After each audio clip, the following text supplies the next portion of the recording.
तो next topic है अपने पास आर्ग्यूमेंट थ्योरम या argument principle. Argument principle discuss करेंगे। आर्ग्यूमेंट प्रिंसिपल, इसमें हम किस किस का यूज करने वाले हैं। हमने कोची इंटीग्रल टेस्ट किया, कोची इंटीग्रल फार्मूला किया है।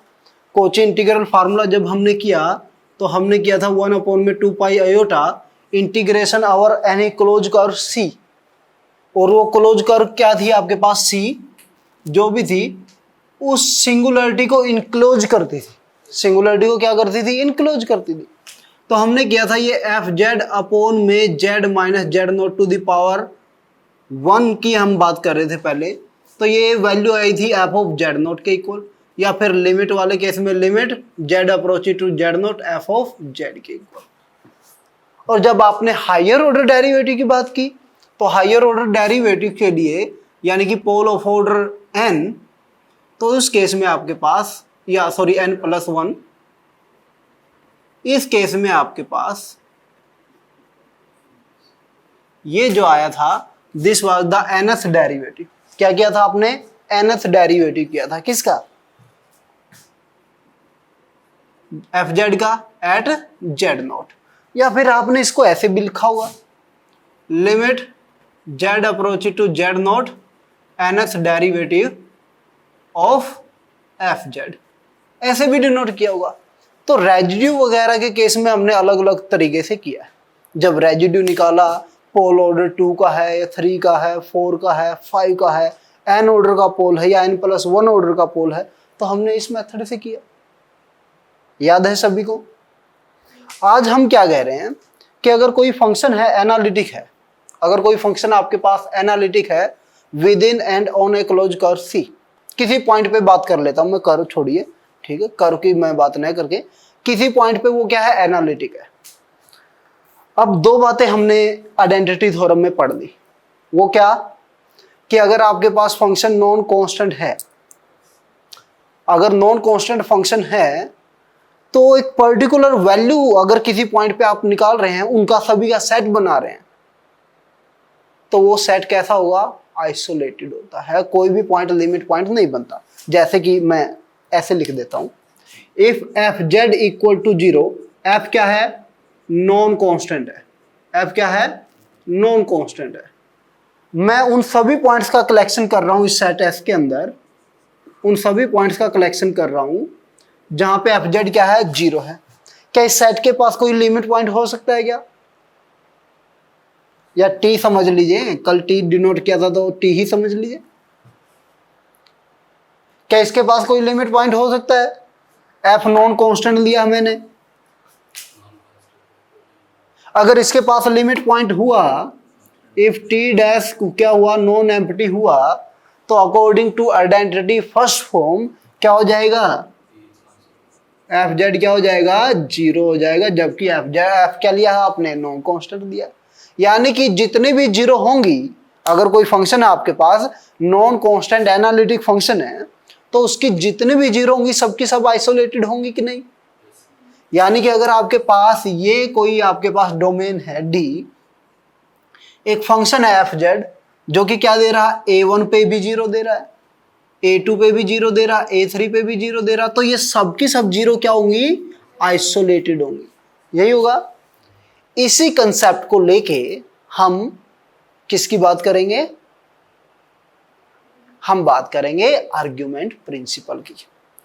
सिमिलरली अगर मैं मैरोमोर्फिक फंक्शन की बात करूं, एनालिटिक्स से हट जाता हूं और मैरोमोर्फिक फंक्शन पे आ जाता हूं। अगर मैरोमोर्फिक फंक्शन लिया है एफ जेड, तो उसके पास क्या होते हैं, फ्री फ्रॉम एसेंशियल सिंगुलरिटी होता है। फ्री फ्रॉम एसेंशियल सिंगुलरिटी यानी कि सिंगुलरिटी जो होती है फाइनाइट कॉम्प्लेक्स प्लेन में, उसके पास या तो पोल्स होती हैं या फिर रिमूवल का वो डिस्कशन करता नहीं, ठीक है, जैसे कि, लेकिन रिमूवल को भी उसमें कंसीडर कर लेते हैं, मैंने बताया था। तो अगर आपके पास फंक्शन ये है जैसे कि sine z by z square, this is a meromorphic function, तो इस फंक्शन की 0 के साथ साथ पोल्स की भी बात होगी। अगर आपके पास फंक्शन एनालिटिक है तो पोल्स होते नहीं, पोल्स की बात होगी नहीं। अगर आपके पास फंक्शन मेरोमॉर्फिक है तो जीरो के साथ साथ किसकी बात की जा सकती है, पोल्स की भी बात की जा सकती है। तो मैं पहले जीरो से स्टार्ट करूंगा, फिर मेरोमॉर्फिक फंक्शन पे आऊंगा, पोल्स की बात करूंगा, और फिर जाके अपना आर्ग्यूमेंट प्रिंसिपल क्या हो जाएगा, कंप्लीट हो जाएगा। ठीक है, तो लिख देते हैं पहले, let F Z be a function which is analytic at z naught and f of z naught is 0। F Z be a non constant लिख लेता हूं, be a non constant function which is analytic at z naught and F Z naught क्या है आपके पास, 0 दिया हुआ। F Z naught क्या है, 0। अब इसका मतलब मुझे समझाइए, अगर z नोट पे एनालिटिक है तो इसका मतलब क्या हुआ, z नोट की एक नेबरहुड मिलेगी जिस पे फंक्शन क्या होगा, डिफरेंशिएबल होगा, जिस पे फंक्शन क्या होगा आपके पास, डिफरेंशिएबल होगा। यानी कि आपके पास ये है z नोट और ये इसकी एक नेबरहुड है, नेबरहुड में थोड़ा सा बड़ी बना लेता हूं, ये क्या है, इसकी नेबरहुड है। इस नेबरहुड के अंदर इस नेबरहुड को क्या मान लिया जाए, डी मान लू, अभी फिलहाल डी मान लेता हूं। इसमें क्या होगा आपके पास, ये फंक्शन डिफरेंशिएबल होगा, होगा कि नहीं। अब इसके अंदर मैं कोई क्लोज कर्व मान लेता हूं सी, क्लोज कंटूर भी लेना आता हमको, ये है कोई क्लोज कंटूर सी या गामा मान लीजिए आप, क्या मान लीजिए, गामा। अब जेड नोट क्या है, 0 है, किसकी, एफ जेड की, तो क्या इसके अलावा कोई और 0 होगी क्या, हाँ, कैसी 0 होंगी, आइसोलेटेड होंगी। कैसा फंक्शन लिया आपने, नॉन कांस्टेंट लिया है, नॉन कांस्टेंट लिया है तो सभी 0 क्या है, आइसोलेटेड हैं। then we can take a neighborhood of z naught in which there is no other 0 of fz, कोई अदर 0 नहीं होगी, ठीक है ना। since fz is non-constant and analytic at z naught, this implies z naught is isolated 0 of fz, that is there exists a neighborhood of z naught in which there is no other 0 of fz। किसका use करके, identity theorem का use करके, किसका use करके, identity theorem का use करके। Identity theorem में किया ना हमने कि अगर आपके पास 0 आइसोलेटेड नहीं हुई, अगर उसके पास लिमिट पॉइंट हुआ तो पूरी डोमेन पे फंक्शन आइडेंटिकली क्या हो जाएगा, 0 हो जाएगा। जबकि आपने क्या लिया है, नॉन कांस्टेंट फंक्शन लिया है, तो ये तो नहीं हो सकता कि आपके पास कैसा हो, इसके पास लिमिट पॉइंट हो, सेट ऑफ जीरोज के पास क्या हो, लिमिट पॉइंट हो। इसलिए सभी 0 क्या होंगी, आइसोलेटेड होंगी। तो एक नेबरहुड ऐसी ली जा सकती है जिसमें कोई और 0 एग्जिस्ट ना करे। तो हमने वो ले ली। अब होगा क्या, एक मैं वर्ड यूज करूंगा लॉगरिथमिक डेरिवेटिव। जैसे किसी फंक्शन का अगर log fz है आपके पास, log fz है, अगर इसका मुझे डेरिवेटिव निकालना पड़े तो, अगर इसका डिफरेंशिएट करना रहे तो हम कैसे करते हैं derivative, f dash z upon में fz, यही होता है कि नहीं, करते हैं ना। log फंक्शन का डेरिवेटिव इसी तरीके से किया जाता है। तो हम इसका यूज करेंगे, ठीक है, लॉगरिथमिक डेरिवेटिव्स का। किसका, लॉगरिथमिक डेरिवेटिव्स का। तो हम देखते हैं, देन fz को कैसे लिखा जा सकता है, z minus Z naught to the power, कितनी लिखूं, कितने ऑर्डर की 0 माननी है, 1 ऑर्डर, 2 ऑर्डर, 3 ऑर्डर, 4 ऑर्डर, मान लेते हैं k ऑर्डर की 0 है, ये 3 ऑर्डर, 3 4 पर्टिकुलर छोड़ दीजिए, n मान लीजिए, है ना, n ऑर्डर की 0 मान लेता हूं मैं। अगर ये n ऑर्डर की 0 है तो फंक्शन fz कैसे लिखा जाएगा, z minus Z naught to the power n into में f ऑफ z।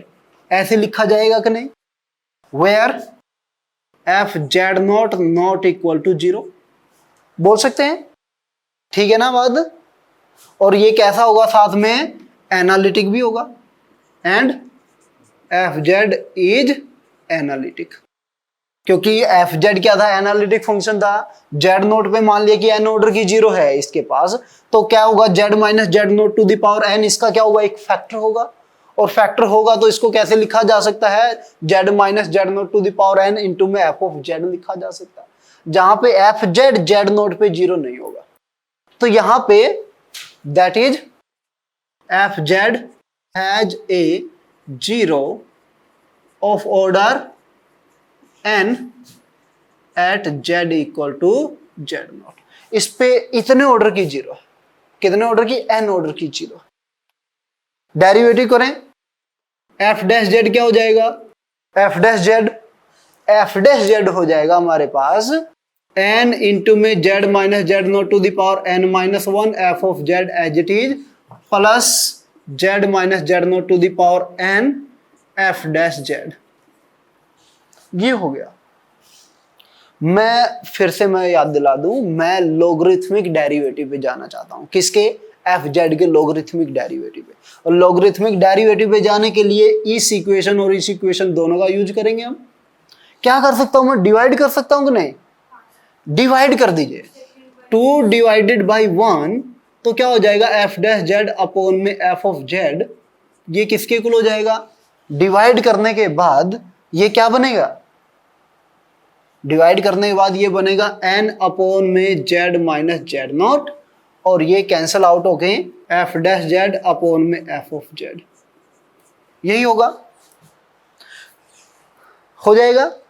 अब देखिए एक चीज समझिए, एफ जेड कैसा था, एनालिटिक फंक्शन था, और क्या नहीं है, जेड नोट पे 0 है नहीं, तो एफ जेड जो है आपके पास, ये पूरी डोमेन पे नॉन जीरो होने वाला है, केवल एक पॉइंट पे नहीं बल्कि पूरी डोमेन पे नॉन जीरो होने वाला है। तो ये एफ जेड नॉन जीरो है, साथ में एनालिटिक है, तो दोनों का डिवीजन मैंने आपको से रेशनल फंक्शन की बात की थी, रेशनल फंक्शन की बात की थी, फिर मैंने 2 एनालिटिक फंक्शन के डिवीजन की भी बात की है। तो 2 एनालिटिक फंक्शन का डिवीजन भी एनालिटिक हो जाता है अगर नीचे वाला नॉन जीरो बनने को तैयार हो। तो मैं ये कह सकता हूं कि पूरी कर्व पे गामा पे ये क्या है, एनालिटिक फंक्शन है। और अगर इसका इंटीग्रेशन करने जाएं कोची थ्योरम से, integration will be 0। Cauchy theorem क्या कहती है, if we have a analytic function then our a close contour integration will be 0। तो मैं अगर इंटीग्रेशन लेता हूं इसका दोनों साइड, इंटीग्रेट बोथ साइड, और 1 अपॉन में 2 पाई आयोटा ले लेता हूं मैं, और gamma f dash Z upon में F of z d z, ये किसके इक्वल हो जाएगा, 1 अपॉन में 2 पाई आयोटा इंटीग्रेशन और गामा एन अपॉन में Z minus Z not d z, plus में 1 अपॉन में 2 पाई आयोटा इंटीग्रेशन और gamma f dash Z upon में एफ ऑफ जेड इंटू में डी जेड। और ये इंटीग्रेशन किसके इक्वल हो जाएगा, इस इंटीग्रेशन की वैल्यू हमने कोची इंटीग्रल फार्मूले में की है। जेड नोट क्या थी, जेड नोट इस कर्व के अंदर लाई कर रहा है, तो इसके लिए तो क्या हो गया, पोल हो गया ना, इसके लिए क्या हो गया, सिंपल पोल। 1 अपॉन में जेड माइनस जेड नोट की बात करूं तो our curve gamma, Z naught क्या है, सिंपल पोल है ना, 1 अपॉन में जेड माइनस जेड नोट के केस में ये सिंपल पोल है, और सिंपल पोल के केस में इसकी वैल्यू क्या आई थी,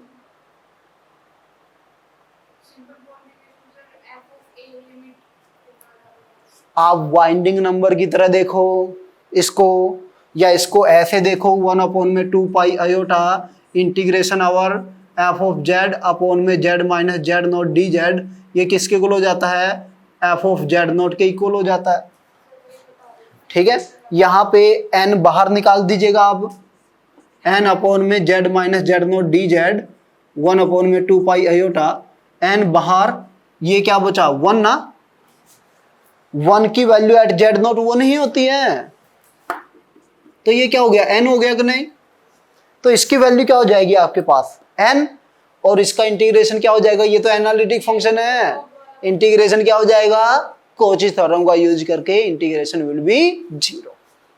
ठीक है, this is n plus 0 as F dash Z by F Z is analytic our gamma. Analytic है तो इंटीग्रेशन क्या हो जाएगा इसका 0। तो मैं यहां से लिख सकता हूं this implies 1/2 pi iota integration over gamma f dash Z upon में f z d z equal to n। और n क्या था, n था number of zeros at Z not. क्या था, number of zeros at Z not, था कि नहीं, that is number of zeros at Z not. Similarly अगर आपके पास बहुत सारी जीरो हो कर्व के अंदर, ये तो एक जीरो की बात थी, अगर आपके पास बहुत सारी जीरो हो तो क्या हो जाएगा, सभी जीरो का सम हो जाएगा, that is the argument principle. ये क्या है आपके पास, आर्ग्यूमेंट प्रिंसिपल। नोट करके लिख देता हूं, या मैं ले लेता हूं एक फंक्शन ऐसा ले लेता हूं जहां पे आपके पास आप अपनी मर्जी से मान सकते हैं कितनी जीरो माननी है आपको। Let Z naught Z one Z two कहां तक माने, Z N be the zeros of F Z of order क्या माने, अल्फा 1 अल्फा 2 अल्फा 3 ऐसे मान ले, of order alpha 1 alpha 2 and so on alpha n। Z not आपने कितने ऑर्डर की जीरो मानी, यानी कि आपने ये डोमेन ली है जो भी है, इस डोमेन के अंदर कोई भी क्लोज कंटूर लिया आपने सी या गामा, और इसके अंदर कितनी जीरो है आपके पास, जेड नॉट पे जीरो है, जेड वन पे जीरो है आपके पास, जेड टू जीरो है, और and so on Z N. ये सब की सब जीरो हैं, किसकी, एफ जेड की। कैसी होंगी जीरो, क्योंकि आपने नॉन कांस्टेंट की बात की है, जीरो ऑफ एफ जेड कैसा आपके पास, नॉन कांस्टेंट है, non constant analytic, non constant analytic function है, इसकी जीरो है। कैसी होंगी, सारी आइसोलेटेड होंगी। आइसोलेटेड होंगी तो इसके अराउंड एक कर्व मिलेगी C1, इसके अराउंड एक कर्व मिलेगी आपको C2, इसके अराउंड एक कर्व मिलेगी C3, ये आपके पास, ठीक है, या C0 C1 C2 and so on Cn मान लीजिए, होगी। तो अगर ये जीरो है order alpha 1 alpha 2 alpha 3 and so on alpha n की, तो कैसे लिखा जा सकता है, फिर से एफ जेड को कैसे लिखा जा सकता है, एफ जेड को लिखा जा सकता है Z minus Z naught to the power alpha 1। ये अल्फा नोट से स्टार्ट करो, alpha naught alpha 1 and so on alpha n, alpha naught Z minus Z one की power alpha 1 and so on Z minus Z to the power Z N alpha n F of Z. ऐसे लिख सकते हैं कि नहीं, फिर से लिख पाएंगे, ठीक है।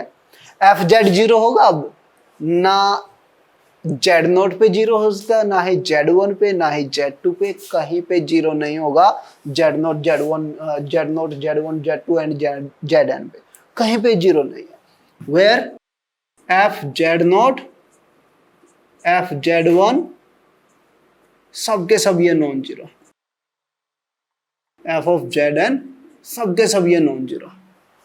अब फिर से इसके डेरिवेटिव की बात करूं, डेरिवेटिव किया जा सकता है प्रोडक्ट रूल से।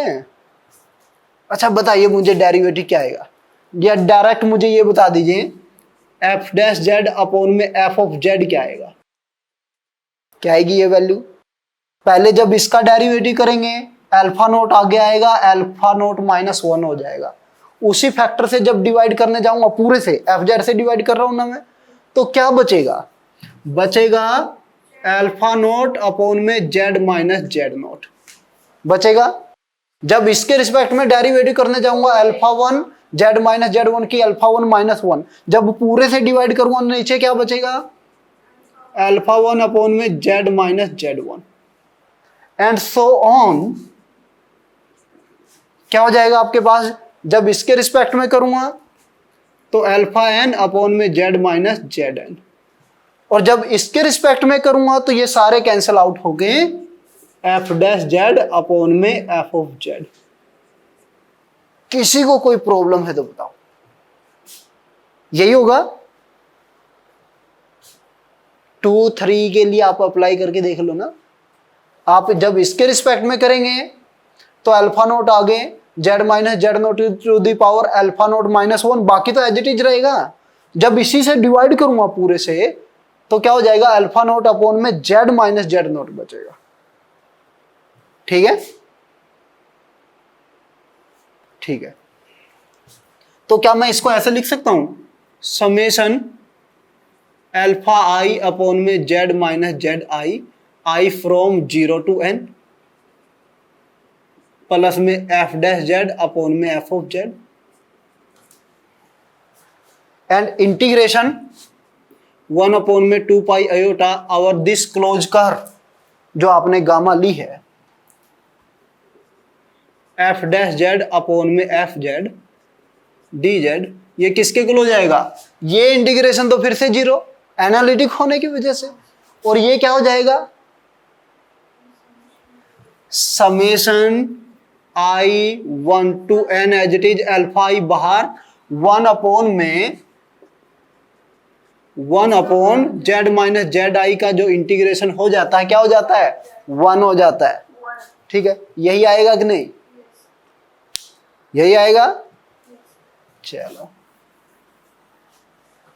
ये क्या है, एक तरह से जेड नोट पे 0 थी कितने ऑर्डर की, अल्फा नोट, जेड 1 पे 0 थी अल्फा 1, जेड एन पे 0 थी अल्फा एन ऑर्डर की। सभी जीरोज का क्या किया आपने, सम नहीं किया क्या, sum of all zeros with multiplicity, sum of all zeros with multiplicity, यानी कि नंबर ऑफ जीरोज लिख दूं total, number of zeros of F Z की जितने भी जीरो है सबका सम कर दिया आपने।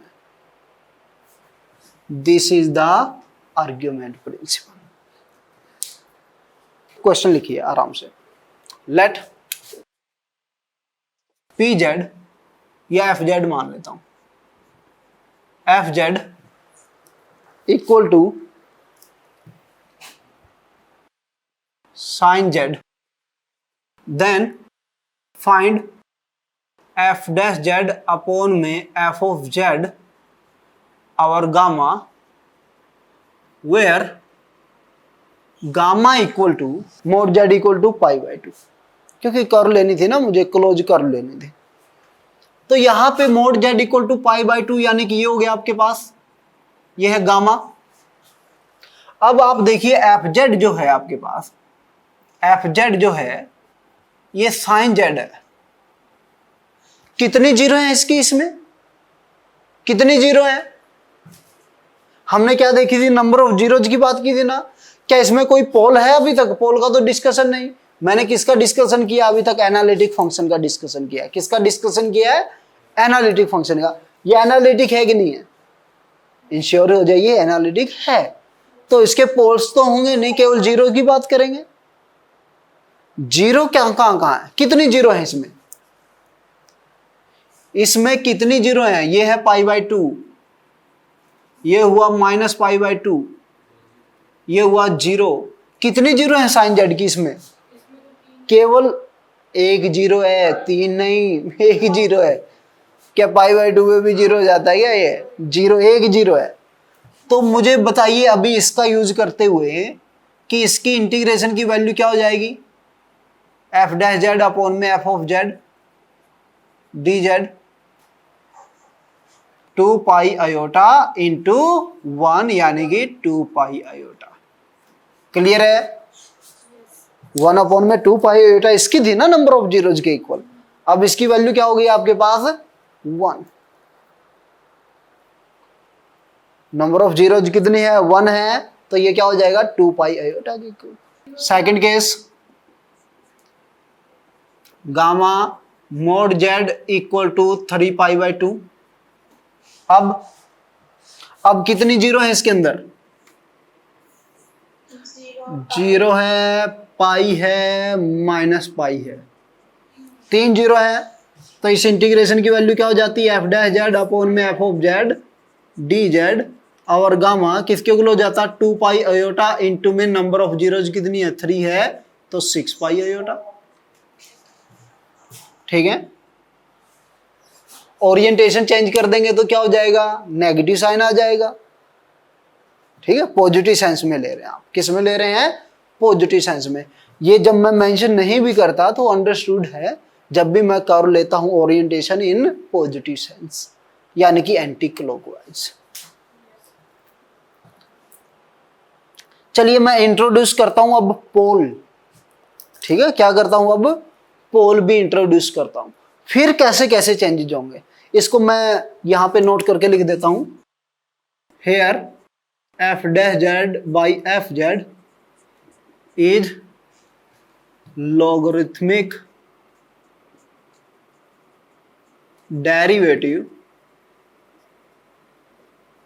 of fz, that is derivative of log f of z। ये है, क्योंकि इसका मैं यूज करूंगा आगे चेंज इन आर्ग्यूमेंट की फॉर्म में लेके आएंगे जब। ठीक है, वहां पे भी यूज करेंगे इसका।